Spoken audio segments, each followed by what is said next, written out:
Gamers, are you ready for my tier list? My personal yRtR 2023 tier list.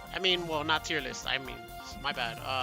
Mewtwo matchup chart in Melee 2023 by yRtR. Yours truly. Yes.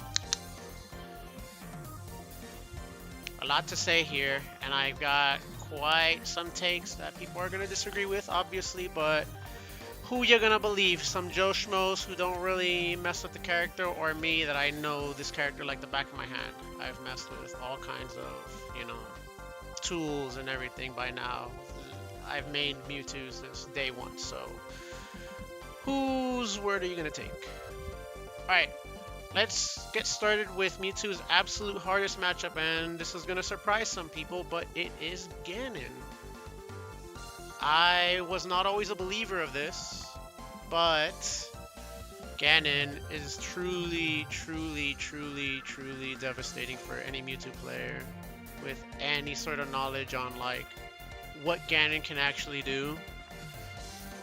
You might think that, like myself before, that Falcon is the hardest matchup, which for a lot of Mewtwo's that's what you might hear. But what you might not realize is that Ganon has specific tools that only he has over Falcon that shuts Mewtwo down even harder.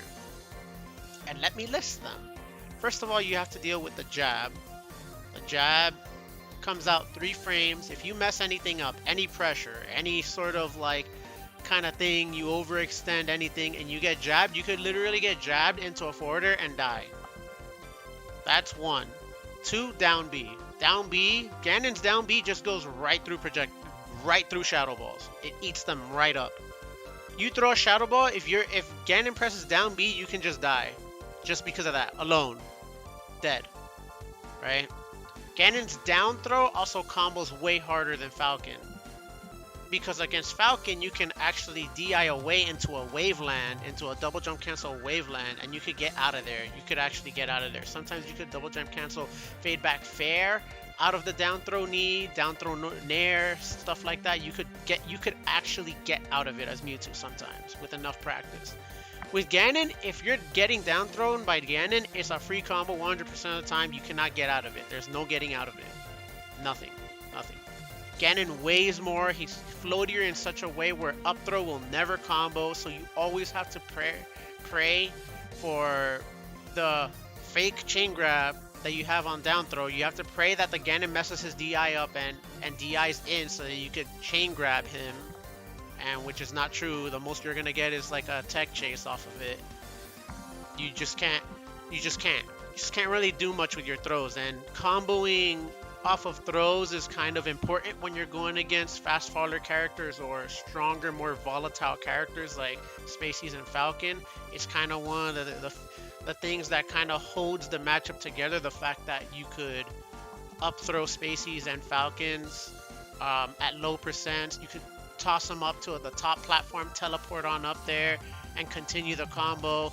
If you've got no top platform, then even better. You could go for double jump cancel forward air combos. You could get into a regrab, all that kind of stuff. You can't do any of that against Ganon.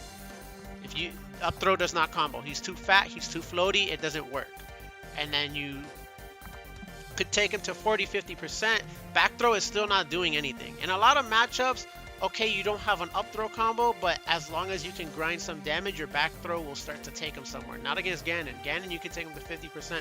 He's still not going anywhere with back throw. So there's so many reasons why Ganon is worse, and I could just give you a whole laundry list, but just to cut it short, we could keep it at that. Just know that Ganon has specific tools that shut down Mewtwo, and I was not always a believer of it.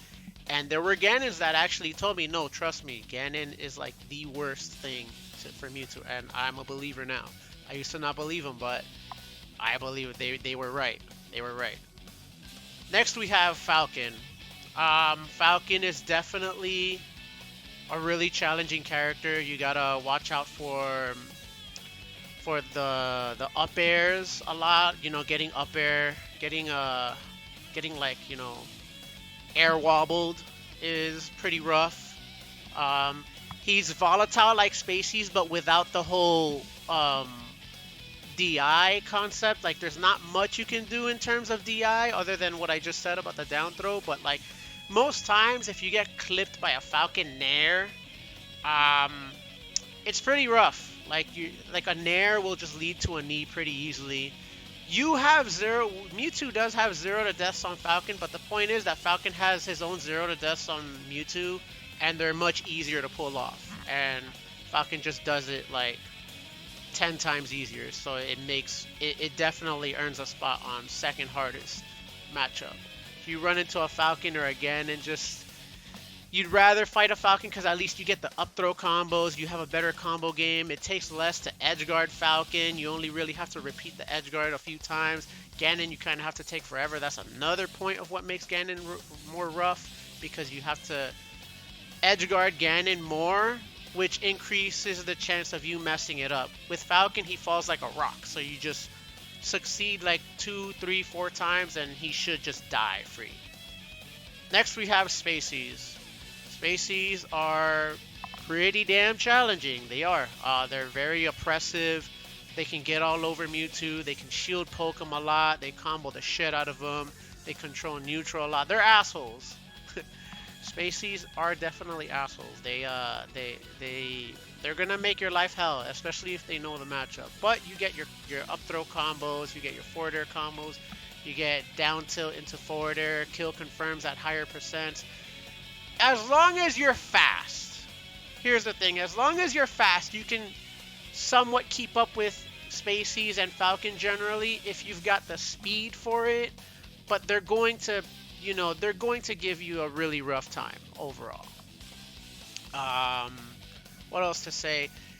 These can be interchangeable. You can kind of like, some Mewtwo's think that Falco's a little easier, or, Fox is a little easier. You can kind of interchange the two. They kind of both have their own little pains about them.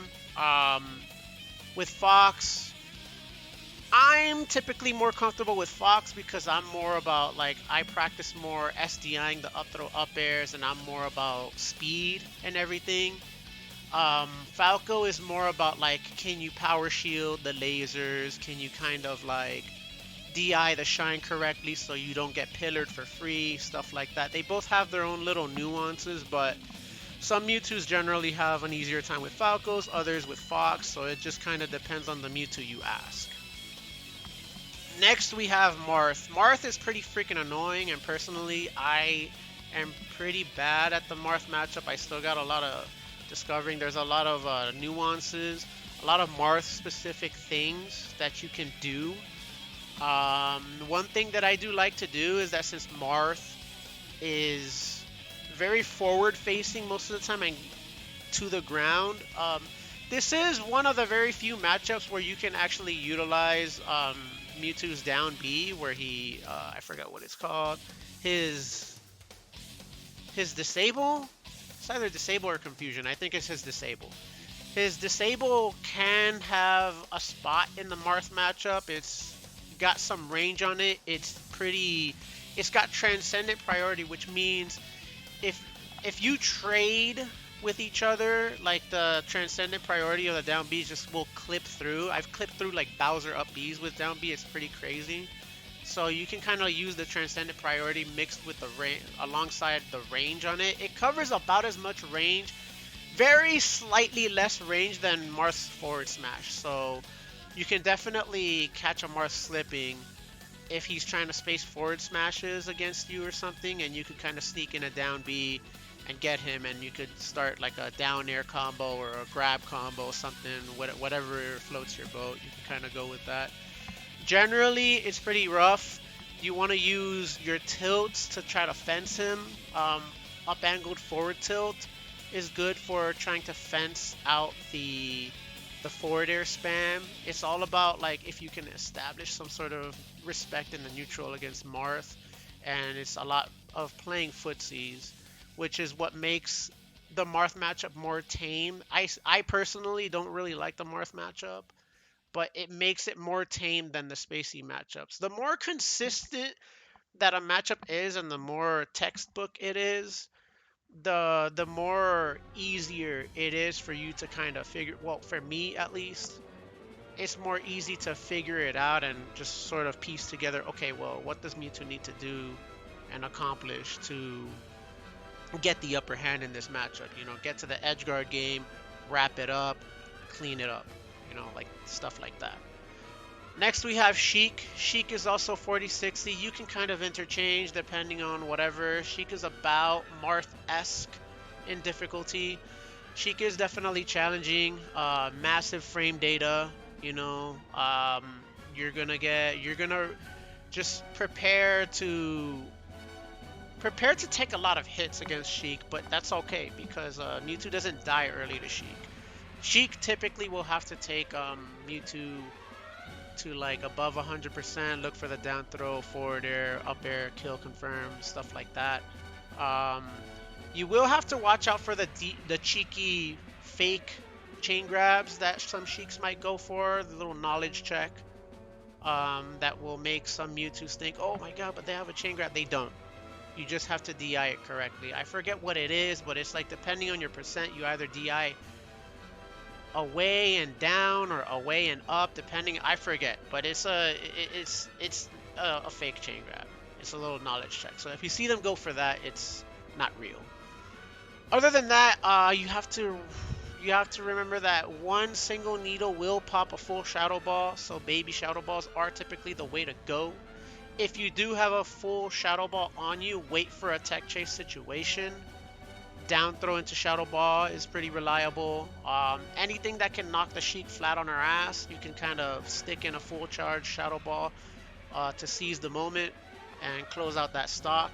Edge guarding is very much in Mewtwo's favor. You just kind of have to watch out for some smarter Sheiks that might needle the ledge and try to rob you of trying to teleport into the ledge or something, some funny shenanigans like that. But it's very consistent because it's really just about establishing respect to the Sheik and just establishing to them that you will react to their up B with your own up B to ledge and rob them of their ledge and force them to recover on stage, then, you know, get back up, throw them back, you know the deal. You've seen it, Mewtwo versus Falcon, Mewtwo versus Sheik.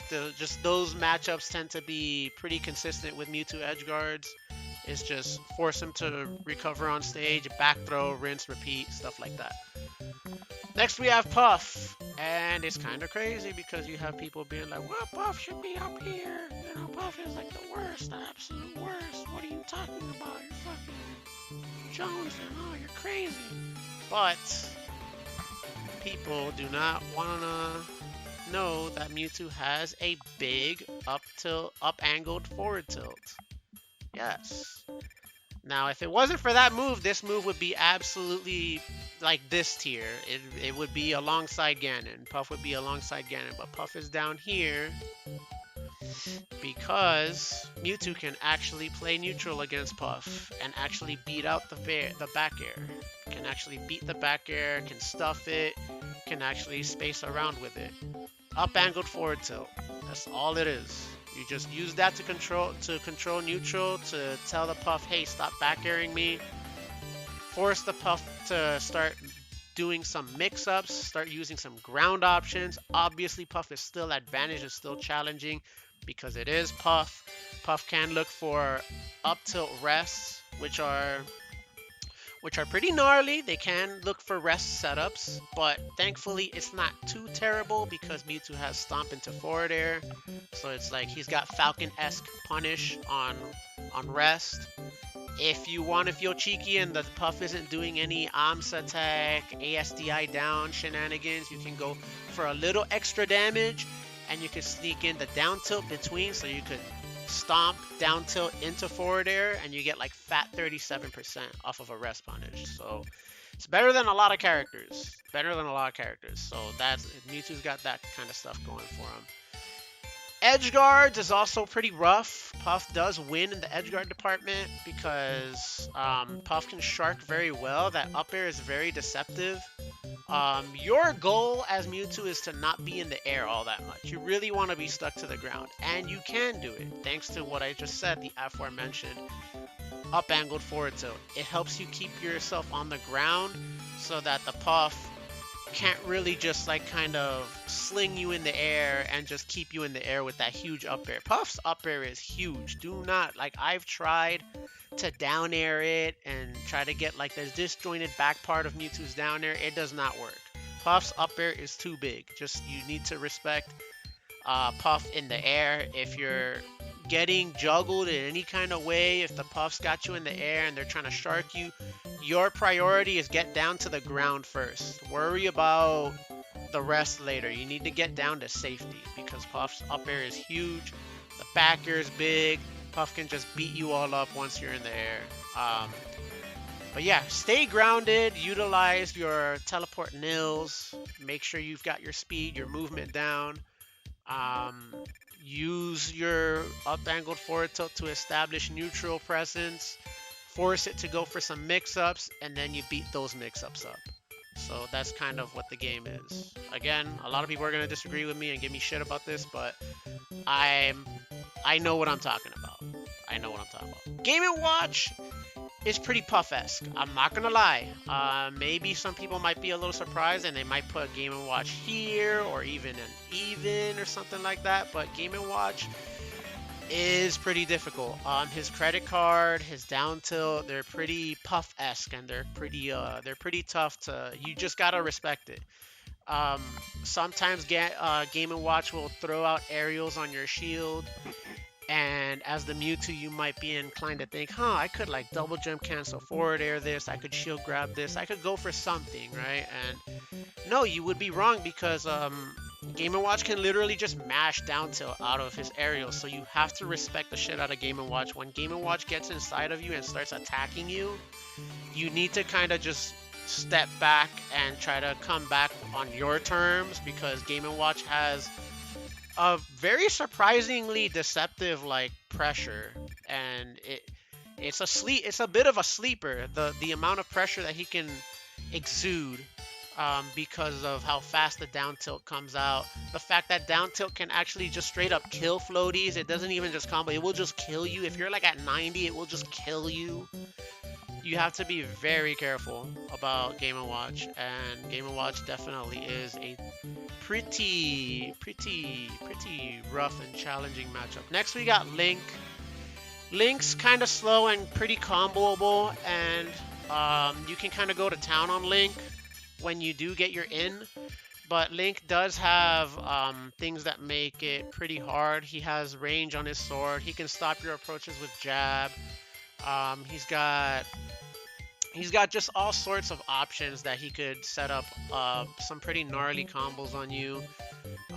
Just the range on that sword, the range on his moves, he can just kind of play like a pretty effective keep out game because he can throw bombs at you and chuck rangs at you, and then when you're up close to him, he can kind of fight you pretty well too because he has good range and he has good stopping power against Mewtwo.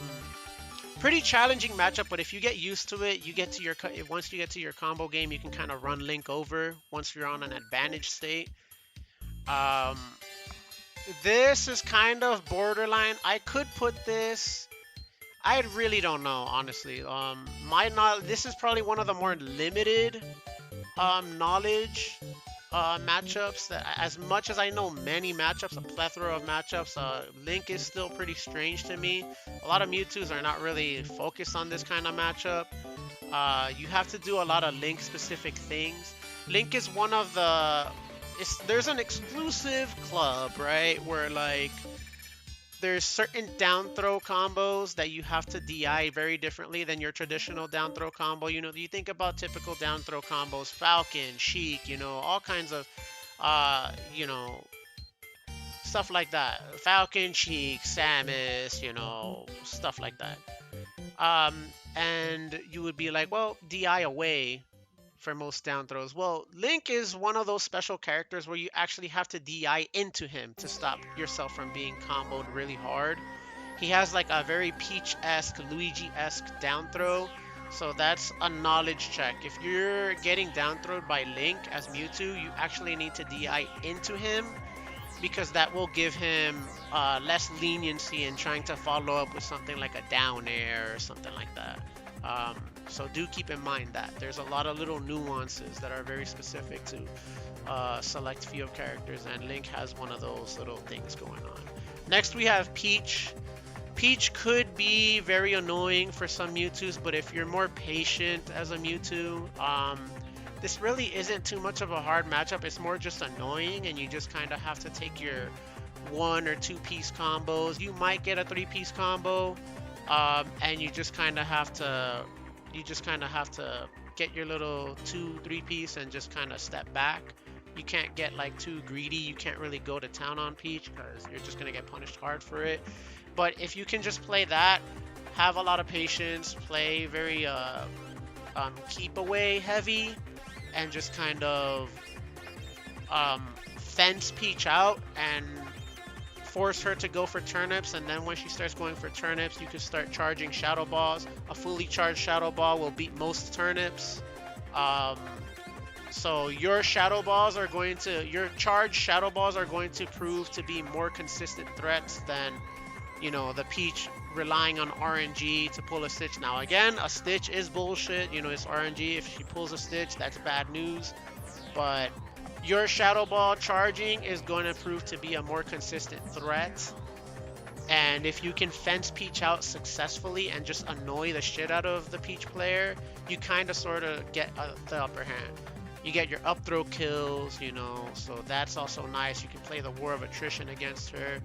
You kind of have the edge on edge guards. Peach can set up some gnarly edge guards, what with the throwing up the turnip and then just reacting to wherever it is that you recover. So it's kind of tight knit in terms of edge guarding, but I think Mewtwo does have like a general little small edge due to his better recovery overall, and the fact that you have things to do against Peach's recovery.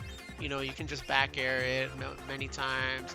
You could even, if you're really good at down airing against her up B, you can actually trade with the umbrella with down air. And if you down air Peach, most times she should be dead, even if she mid-air cancels it, because Peach's vertical recovery is not that great. So any sort of downward motion, the slightest downward motion that you send her, even if she cancels it and all that, it usually ends up killing her.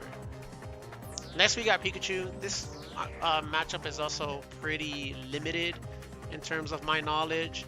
I'm usually pretty scared when I go against a Pikachu as Mewtwo. I'm usually pretty uncomfortable, but I'm better at the matchup than I give myself credit for. This is a very strange matchup because I'm uncomfortable and then I don't really actually do too bad against Pikachus as Mewtwo.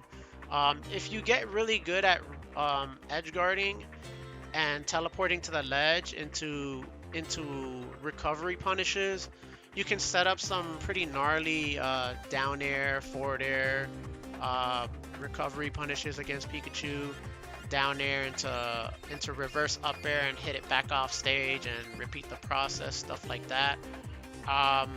Pikachu's recovery is a lot like kind of like a Sheik recovery, but like better because it covers more length and there's a little bit less landing lag on it, but it's pretty similar to Sheik, where like if you can kind of like get used to the timing of the up B and calling it out and making sure that you can force the Pikachu to land on the stage with the up B, then you could pretty consistently, with some practice, set up those stomping edge guard punishes. So you've got that going for you.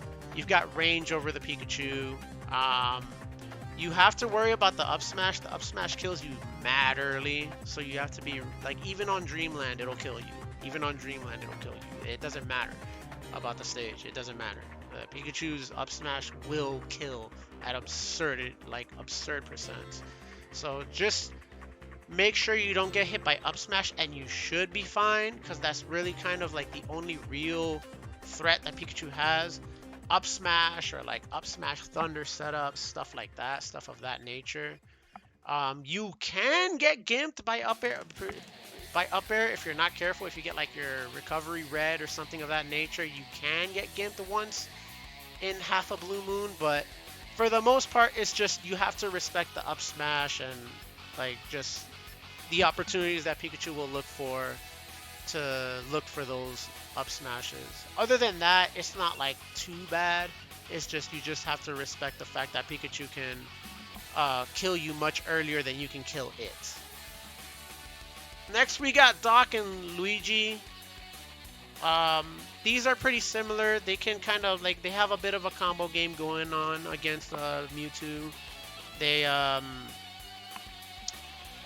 they've got their own little confirms. They both have hard hitting moves in general, but they're not like too bad to deal with, honestly. I can even sometimes feel like Luigi might be 50-50, but I'm just gonna, out of the respect of the character, just, you know, assume that this is a little bit in Luigi's favor.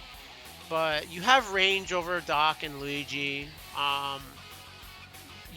The edge guard against Doc and Mario is a little tricky, but you can get used to it.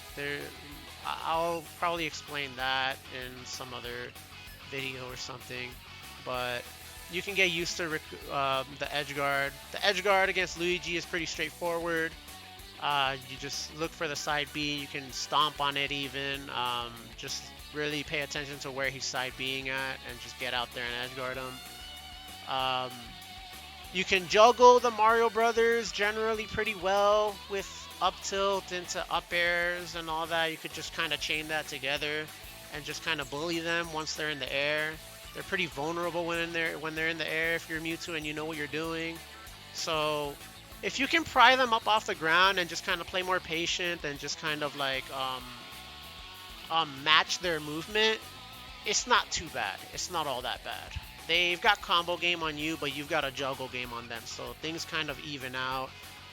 You get your up throw. They're pretty floaty, so they actually kind of die to up throws pretty conveniently. You would think that the weight matters on Mewtwo's up throw, but apparently weight doesn't really factor in when you're killing things with Mewtwo's up throw. Which brings us to Samus, which is a heavy, and it is a floaty, but it also dies pretty feasibly to Mewtwo's up throw, which makes it a lot like a Mario Brother matchup. I pretty much could put like Samus in the same kind of category.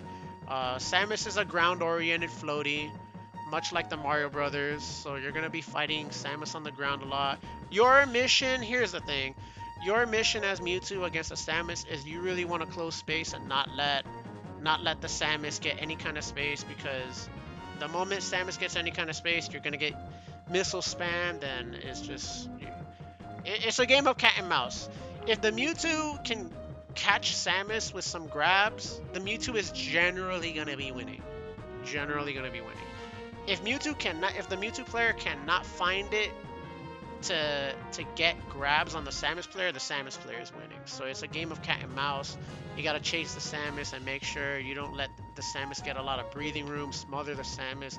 Just be all over on the Samus, really. That's just play close quarters, and you shouldn't really struggle all that much.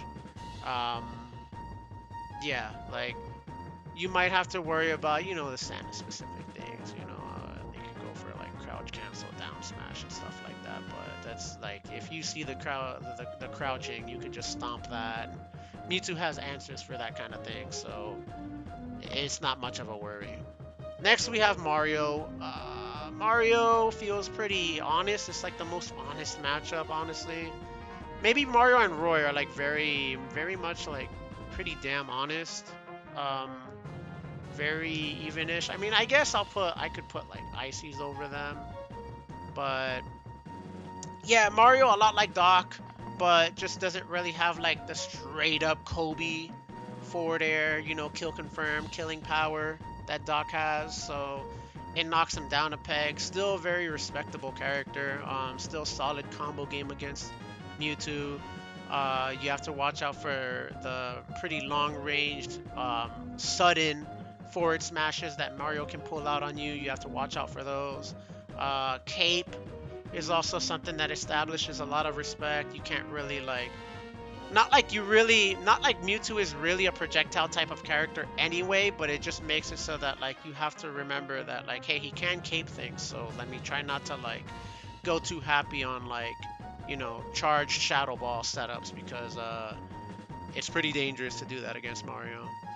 Next we got Roy. Roy's like a more tame Marth, a more honest Marth. Honestly, it's like Marth, but just taking away all the privileges. Uh, Pretty solid matchup, honestly. Usually whoever wins is just straight up the better player.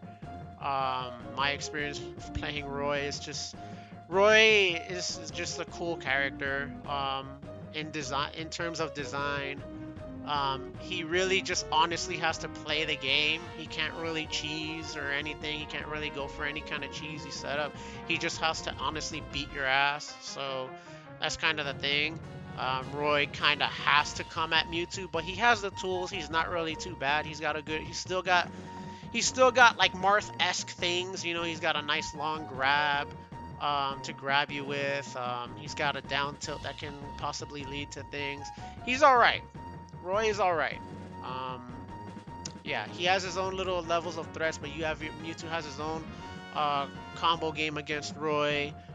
Clearly winning the edgeguard department. No argument in that. Yeah, solid matchup. Ice Climbers. Ice Climbers is pretty 50-50 in my opinion, but a lot of people are probably gonna put him, I don't know, somewhere up here or something like that. I don't know. This. My reasoning is because if you're really willing to utilize platforms and utilize charge Shadow Balls and really late, you just have to play like a scumbag. If you really want to make this matchup feasible, you just have to play like a scum. You have to go for cross-up nairs, because those usually end up poking one of the climbers and separating them. Mewtwo has the tools to separate the climbers, whether it's through cross-up nairs, it can be through charging the Shadow Balls. You chuck it in their direction, one of them is getting hit. Either the player themselves is getting hit or Nana's getting hit. Something's happening. The moment you separate the Ices, Mewtwo goes to town on them, because his combo game just opens up, because these things, these dudes, these motherfuckers, they cannot defend themselves when you fling them in the air. You fling them in the air, they're a loaf of, it's a loaf of bread you're comboing up in the air. So just go crazy once you separate them, because you can just kill them straight up off of a separation, and that's really what opens up the matchup.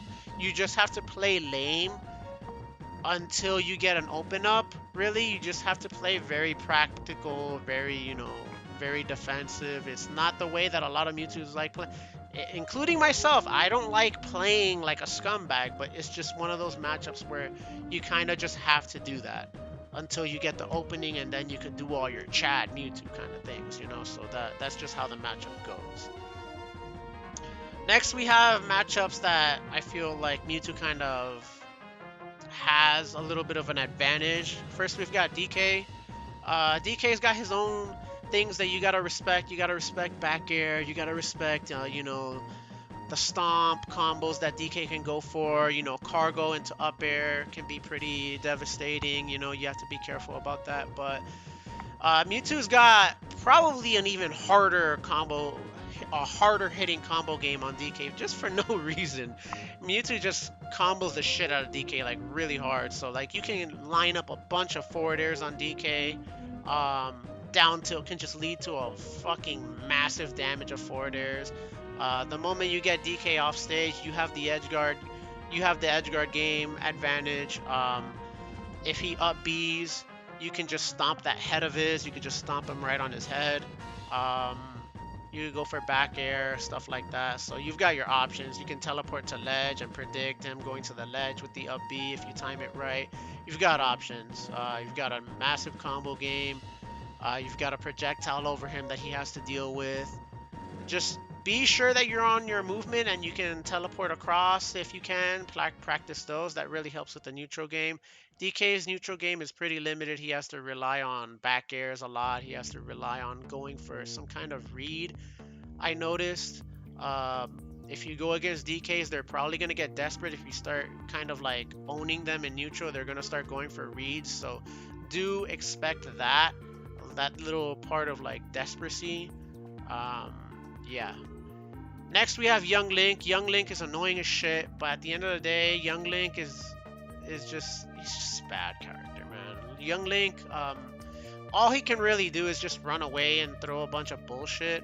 And if you're on top of your no impact land teleport game, Mewtwo can just catch Young Link and run him over. It's just a matter of doing that. Um, yeah, it's just like it's all he can do, just annoy you and try to like hope that you run out of patience and then make mistakes and all that. So it's on the Mewtwo player to have enough patience and just understand, okay, he's gonna be throwing a bunch of ranks, a bunch of bombs, a bunch of, all that crazy shit, and just try to get on my nerves. But the moment you catch him, because Mewtwo can, he has no impact land teleports that he can utilize to close in on Young Link and get behind him, get behind that ass. The moment you get him, you just have a really solid combo game. You have range over him. The motherfucker cannot scrap. You have an edge guard game against him. You could just set up so many kill scenarios once you get in. It's just all about the map. It's just all about getting in. It's just really all that's what it is. That's what it comes down to. Next, we have Zelda. Zelda's like in this category, more or less. You can kind of put Zelda here, or maybe you can put Zelda on even-ish, depending on whatever. I feel like Zelda's also here-ish. There's a little bit, there's like this level of respect that you have to pay to Zelda, and many people would think, oh yeah, the forward air, the back air, that's like, you know, that's the end of the world, and whatever. But Mewtwo actually can deal with forward air, back air. If you're good enough with your movement and you can teleport, you can no impact land teleport, and you can kind of get behind Zelda and get on their other side. Like the moment Zelda commits to a back air, forward air, you can just kind of hop on top of that. You could use light shielding to get away from it and all that. You have answers. You could get on top of Zelda. There's a whole plethora of ways to kind of deal with Zelda trying to space you. Again, it's a lot like Ices. You just kind of have to play kind of scummy. If the Zelda's going for like very defensive play, you just go for defensive platform heavy play yourself. You could use platforms to get on top of Zelda and like nair her from above. You could down air her from above. That's one of her big weaknesses that you could capitalize on. Zelda has a really tricky time anti-airing. She doesn't really have like reliable anti-airs, so you can kind of capitalize on that. So there's there's two main ways you could deal with Zelda. You could either abuse the fact that she can't anti-air very well and kind of pounce her on her head, or you could utilize no impact. This is the harder option, but it's just about as well. It can work just about as well. It just kind of depends on the situation. Um, but you could also utilize, like I said before, no impact land teleports. You'll get that. You'll be actionable before she can do something else, and then you could use that little opportunity to get your in and get your approach and get on top of Zelda. And once you get on top of Zelda, you do have to respect the back air. If you're behind her, you do have to respect that sort of. The back air is really fast, but other than that, as long as you're in front of her, you can sort of start to run her over. You just have to pay attention to like what way you're facing her. If she's on shield, what the options are, what their habits are. You have to pay attention to stuff like that. Here's the thing. Zelda would be like down here if it wasn't for her neutral B. Her neutral B really saves her and it keeps Mewtwo honest. And you do have to pay respect to her neutral B because a lot of times you want to go for like shadow ball fishing for grabs, which do net you really good efficient kills against Zelda. But Zelda's neutral B is pretty crazy because she can kind of use it like a shine, and it's a very creative move that she can not only reflect your own shadow balls with, but she could also kind of use it to hit you out of certain situations and possibly set up for some kill situations. So Zelda is a matchup that Mewtwo is a little bit advantaged over in my opinion, but you still do have to kind of give Zelda like this level of respect. You can't just kind of run over Zelda quite as easily as other characters. You can't just like mindlessly chase Zelda. So those are my sense on it. I could go on about this matchup a lot. I do know a Zelda by the name of Rambler. You should check him out. Rambler 1995. Shout outs to Rambly Wambly, the adorable psychopath. Yeah, I have a lot of experience in this matchup, so I have a lot to say about Mewtwo Zelda. It's very interesting when both players decide to kind of lab out the potential of both characters. But yeah, that I'll just keep it short and keep it at that. Ness, I kind of feel a little bit sorry for, honestly. This is where you get to like the this is where you sort of get to the territory of like you're kind of being a bully at this point. These matchups are kind of like you know, you just have to be that kind of guy. It becomes like more of a moral kind of thing when you go against these characters, which is kind of annoying for me in my experience. I don't know, I'm not really like a fan of it. Usually I'm used to playing top tiers and stuff like that, or characters that Mewtwo's pretty damn bad against.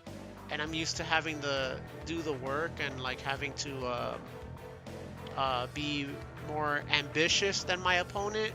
But these are characters where like you're the scumbag and you're the one being like campy and you're the one being defensive and you're the one making them approach and all that, and you're the one forcing their hand. So it's all kind of like you know, it's not like the most fun for most Mewtwo's if you ask them. But yeah, first we're gonna go at Ness. Ness has a lot of problems because not only is his range really abysmal compared to Mewtwo's, but you could also just camp platforms and there's not really much Ness can do about it. You can just teleport between platforms, you can waveland between platforms, you could just do all kinds of things, abuse shield drop aerials if the Ness commits to anything. It's just all bad. Ness just kind of gets lamed out, kept out, gated, you know, just spaced out. You just use your tilt. Mewtwo's just using his tail the whole time. There's no need to even really go for anything super ambitious. It's just use your tilts, use your aerials, you're just slapping Ness with your tail the whole time, and it just like there it is, you know. Like there's not really much to say about that. Next you have Pichu. Pichu's also pretty damn shit. To be honest, like what's Pichu gonna look for? Like an up smash, an up smash kill. Like good luck getting. Like it's just you need to make a real big mistake for Pichu to hit you with an up smash. That's just how it is. As long as you're playing defensive, like, and you're just camping out, the Pichu is gonna probably be sitting there dash dancing, waiting for you to make a move, and then you could just sit there and charge your Shadow Ball and be like, well, if you're gonna sit there, I'm gonna sit here and charge my Shadow Ball. What are you gonna do, baby? And then it's probably gonna go for a Nair or something. Pichu has no approach. There's no approach. You just get, you just have the upper hand. It's just a matter of if you're willing to play like that or not. But Mewtwo just slaps Pichu the same way he slaps Ness. Bowser is a little more interesting in my opinion. I think Bowser, if anything, just this is my bias, but whatever. For most people would probably put him here, but I think Bowser personally for me has a little more respect because Bowser can actually go for mix and kind of like establish some sort of fear in the Mewtwo. You know, Bowser's got a command grab. Bowser's got a very respectable up B out of shield. He's got stuff. Now, you know, Mewtwo has things that he can abuse against Bowser. There's the invisible stealing glitch that can be abused if you tilt Bowser's shield and he up B's you. So it stops you from getting killed. Stuff like that, little nuances like that, and just the general range advantage that Mewtwo has on Bowser. Up throw kills pretty effectively against Bowser as well. You can edge guard Bowser pretty hard. You know, there's stuff like that. Mewtwo does have a general advantage against Bowser, um, and can also play in a similar fashion to Ness and Pichu. But I think Bowser's just got. This is just my bias, but I think Bowser's just got more interesting tools that he can actually try to smack Mewtwo with, but that's just my bias. Next we have Kirby. Kirby is pretty bad. He's got good ground game, good tilts, stuff like that, so you might have to watch out for like really avid Kirby mains, but just most times if you go against Kirby, you can just kind of play a keep out game and you could just kind of go to town, you get your up throw kills. Could play very defensive. You just start shadow ball camping and stuff like that. Kirby can't really deal with it. He just doesn't have the speed, the range, you know, the volatility, the combo game to really deal with Mewtwo. You know, really you're just getting hit with one or two pieces and you might have to deal with the back air fencing. But like I said against Puff, you can just up angled F tilt against that. It's just not. There's not much going on. You just have an advantage. If you get beat by a Kirby, you know, the Kirby's just sicko, just a sicko mode, and they're just better than you, straight up. Now we have the matchup that I really don't know. I mean, I go against Yoshi's and I have no freaking opinion on this. Like this, I don't know. It could be here, it could be here, it could be here, it could even be here. I don't have no idea what to say about the Yoshi matchup. This is a complete, like, this is completely foreign territory to me. I've fought several Yoshis and all that, and I just have no real opinion. It's almost kind of like a mirror. You're fighting another weird mirror character that does a lot of similar things to Mewtwo. Yeah, I just have no real opinion. I have a respect for Yoshi because he has kill power against Mewtwo. But Mewtwo also has interesting things that he can set up on Yoshi. Yoshi is a very interesting character where if you can read Yoshi's double jump in an edge guard situation, you could actually clip Yoshi's double jump armor with your down B. It's pretty crazy. It's hard to set up, but if you get it, you can actually just straight up gimp him. So there's that. But other than that, I just really have no idea. I mean, this matchup is just really weird. I go against Yoshi's, and I'm just like, I don't know. I have no real opinion. And that's it. That's what we have. That's it for the video. Yeah, that's my thoughts on the matchup chart for Mewtwo currently. Things could change down the line, but I feel like this is currently my sort of like opinion on it. Yeah. If I played the game a lot more, maybe things might change, but I'm just speaking out of my experience, my years with Mewtwo, my years of playing all these different characters and just working it out and just like forcing myself to play even the worst matchups and just trying to find solutions and just figuring out why the bad matchups are bad and why the matchups are and stuff like that, things of that nature. But anyway, enough rambling. That's it. You guys take care of yourselves and head to stay on this channel, or you could go to yRtR Archives if you want to see me play other games, or you could just stay here on this channel and just watch the Smash content. But anyway, enjoy. Join SBY. Link in the description. Max shilling, bro. Join SBY. Tournaments on Tuesdays, 7 p.m. Eastern Time. Be sure to go there. It's got some sicko people.